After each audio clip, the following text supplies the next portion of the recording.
how would you do this if you were both the facilitator and the client? I say that because I just heard a story from a client, let's call him a friend, where he's building a house, and the trades that are coming in, he's worked with so many houses building all this stuff, but he's not an expert at everything. And so the trades that are coming in, for example, someone tiling his bathroom, he says, don't look at this as if you're tiling my bathroom. Just imagine if I were going to die in a week and I was going to give you this home, how would you tile the bathroom then? What would you do? How would you choose to do it?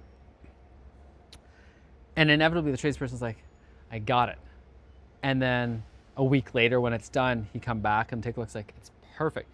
Because that person is using their expertise, their know-how, their desires, their wishes from all their accumulated experiences, and creating it, not just saying, how do I please this client, even if I don't agree with them, or just get the thing done, just to get the thing done. Rather, how do I use my wisdom to both create what I imagine this person wants from everything I've gathered, and create it in such a way that I would be so happy and delighted to live here as well, because really that's what we want to do. We want to put forth our best foot, our best effort. And that's one of the things that I often joke about, and it can sound like it comes from ego. It's like, I would love to be facilitated in breath and in ceremony and all those things by me. And I can see it more clearly now, because part of what I desire to do, and I'm getting better at now because it is a tweaking, is to both do my best to hear someone, listen to them, hear what they want, mix it in with what I know, what I would want, how things go, mix it in with who am I with, who's here, there to assist, what's the land look like, what are the tools that I have to create the experience that I would most want to have for myself while embodying that client, that person. And in so doing, the experience is different than if I just say, okay, how can I please them?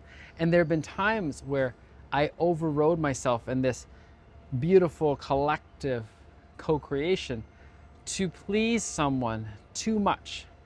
And almost inevitably, there's something that doesn't quite click. And I could feel shame or guilt, and that's the story that I had. Oh, I fucked up, I'm gonna fuck up, I am fucking up. To, okay, that was another lesson, another learning point. You know, someone who has a really strong will, how to help guide them into thy will be, my will be thy will. And how to guide them to, okay, can we actually co-create this? And how to guide them if that's not possible to, you know what? There might be someone else that works better for you. And that's okay, because I'm not here to be all things to all people, because if it's not, and I love that someone else sent this to me, easy, lucrative, and fun, then why are we doing this together? Because there are opportunities to make it easy, lucrative, and fun.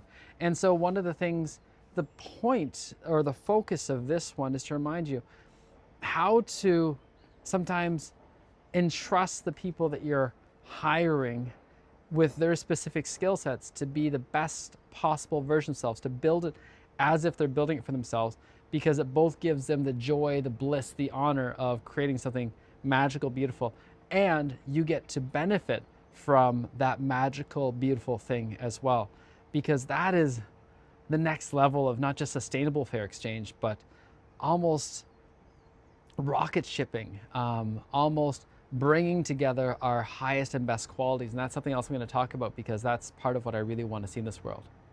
Ciao for now.